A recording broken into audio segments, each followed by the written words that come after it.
வணக்கம். நல்லா இருக்கீங்களா? வாழ்க்கையில நம்ம வாழ்க்கையில 2 கலந்த விஷயங்கள் வழிபாடு, பூஜை, கடவுள், கோயில், சன்னிதானம், விழாக்கள், விசேஷங்கள் அப்படிங்கிறது. நான் 35 வருடங்களா பத்திரிகை துறையில பணியாற்றிருக்க இந்த காலகட்டத்துல யோசிச்சு பார்க்கும்போது, நான் அப்படி நெறைய கோவில்களுக்கு நான் போனதெல்லாம் உங்கள்ட்ட பகிர்ந்துக்கணும் அப்படின்னு ஆசைப்படுறேன். முதல்ல எந்த இடத்துலேருந்து ஆரம்பிக்கலாம்னாக்க, ஃபர்ஸ்ட்லேருந்து அப்படின்னு சொல்லும்பொழுது, நெறைய நண்பர்கள் நீங்க திருப்பட்டூர் கோயில பத்தி முதல்ல பேசுங்க ராம்ஜி அண்ணா அப்படின்னு நிறைய பேர் சொன்னாங்க.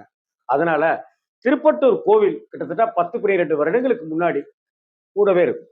அதுக்கு 14 வருடங்களுக்கு முன்னாடி எழுதின அந்த திருப்பட்டூர் கோவில்ல இருந்து முன்னையும் பின்னையுமா நான் நிறைய கோவில்கள் பத்தி எழுதியிருக்கேன். கிட்டத்தட்ட ஒரு 1500 கோவில்களுக்கு மேல எழுதியிருப்பேன். 1650க்கு மேல இருக்கும்.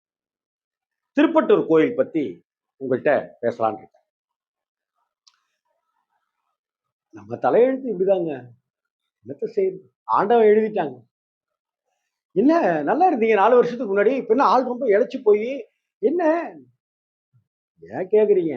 வாழ்க்கையில தர தர தரன்னு மாற்றங்களுக்கு இந்த 4 வருஷத்துல தலையெழுத்துப்படி தானங்க நடக்கும்.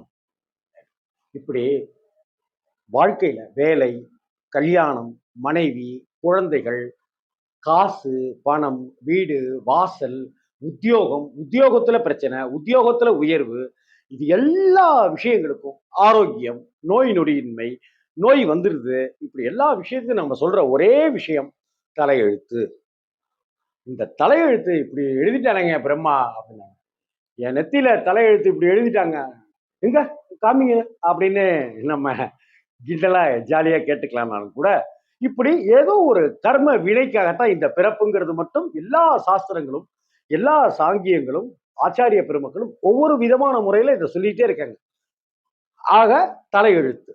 இந்த தலையெழுத்தை மாற்றி அருளக்கூடிய ஸ்தலம் தான் திருப்பட்டூர் பிரம்மபுரீஸ்வரர் கோவில்.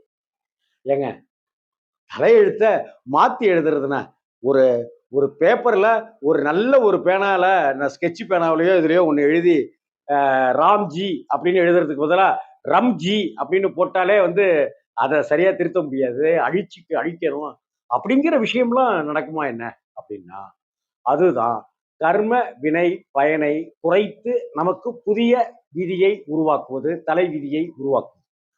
திருச்சியிலிருந்து பெரம்பலூர் செல்லும் வழியில, இல்ல திருச்சியிலிருந்து சென்னை செல்லும் வழியில ஒரு 28 கிலோமீட்டர்ல நம்ம திருச்சியிலிருந்து வந்தோம்னாக்க சமயபுரம் கோயில்.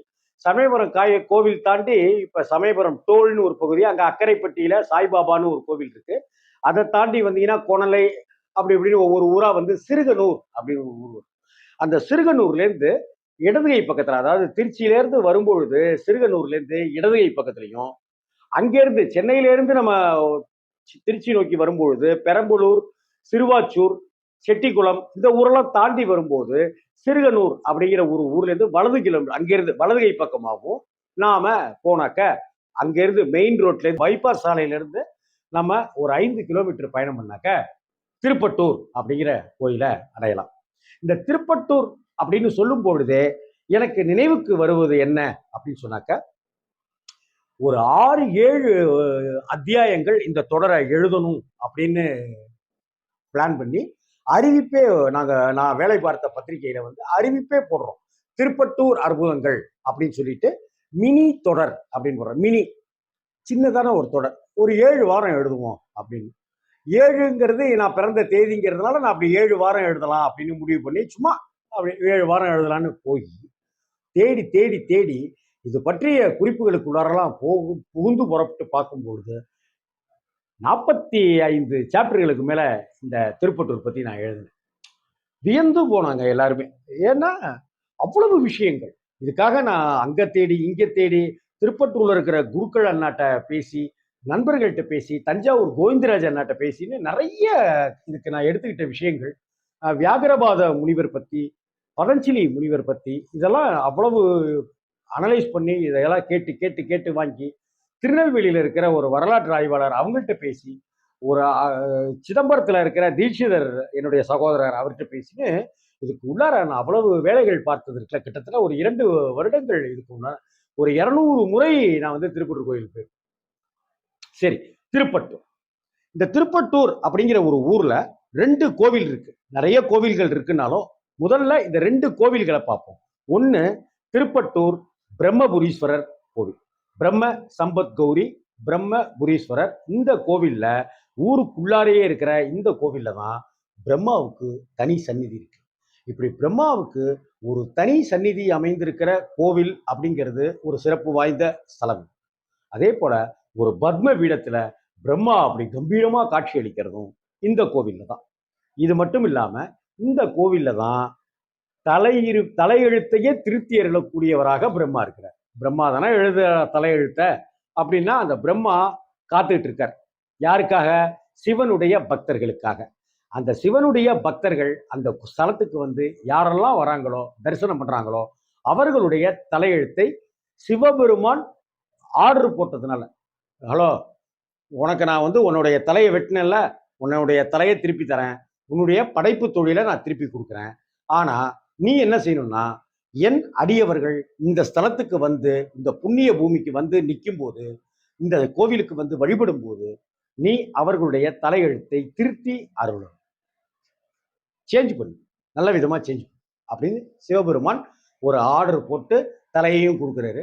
படைப்பு தொழிலையும் ரைட்டு, உன் பிஸ்னஸ் ஆரம்பி, உன் தொழிலை ஆரம்பி அப்படிங்கிறார். அதனால தலையெழுத்தை திருத்தி அருளுகிற ஸ்தலமாக திருப்பட்டூர் திகழ்கிறது. இந்த திருப்பட்டூர் திருத்தலத்துல இன்னும் பல சுவாரஸ்யங்கள் இருக்கு. உயிர் காப்பான் தோழன் அப்படின்னு சொல்லுவாங்க. இந்த காலத்துல அதெல்லாம் கிடையாதுங்க அப்படின்ட்டுலாம் சொல்லாதீங்க. உங்களுக்கோ எனக்கோ அப்படி இல்லை. ஆனா நண்பர்களை போல இந்த உலகத்துல எந்த ஒரு விஷயமுமே உன்னதமான விஷயமா நம்ம சொல்ல முடியாது. ஏன்னா அம்மா கிட்ட சொல்லாத விஷயத்த கூட, அப்பா கிட்ட சொல்லாத விஷயத்த கூட, மனைவி கிட்ட சொல்லாத விஷயத்த கூட, சகோதர சகோதரிகள்கிட்ட சொல்ல முடியாத விஷயத்த கூட, குழந்தைகள்கிட்ட மகன் மகள் அவங்கள்ட்ட சொல்ல முடியாத விஷயத்த கூட இந்த உலகத்துல ஒருத்தன் மனம் விட்டு சொல்ல முடியும்னா அந்த மனம் விட்டு பேசுகிற நண்பரை தவிர வேறு யாருகிட்ட நாம இதெல்லாம் பேச முடியும். அப்படி எனக்குன்னு சில மனம் விட்டு பேசுகிற நண்பர்கள் இருந்தா நான் பாக்கியசாலி. உங்களுக்கு அது மாதிரி நல்ல மனம் விட்டு பேசுகிற எந்த பொய் புனைச்சுருட்டுகளும் இல்லாமல் இருக்கிற நண்பர்கள் உங்களுக்கு இருந்தா இந்த உலகத்துல நீங்களும் பாக்கியசாலி தான். அப்படி உங்களுக்கு நண்பர்கள் இருக்காங்களா? இருந்தா அவர்களை கொஞ்சம் அசை போட்டு பாருங்க, அவங்க கிட்ட கொஞ்சம் மனம் விட்டு பேசுங்க. திருப்பட்டூர் திருத்தலம், திருச்சிக்கு பக்கத்துல இருக்கிற திருப்பட்டூர் பிரம்ம சம்பத் கௌரி சமேத பிரம்மபுரீஸ்வரருடைய திருக்கோயில்கள் பற்றியும், அந்த கோயில்கள்னு சொல்றதுக்கு காரணம் இருக்கு, கோயில்கள் பற்றியும், அங்க இருக்கிற சூட்சமமான சக்திகள், சுபிட்சம் தரக்கூடிய விஷயங்கள், அங்கு நடந்திருக்கிற ஆச்சரியங்கள், அதிசயங்கள், அபூர்வங்கள், இதெல்லாம் பத்தி தினமும் உங்களோட உரையாடலாம்னு இருக்கேன். வணக்கம்.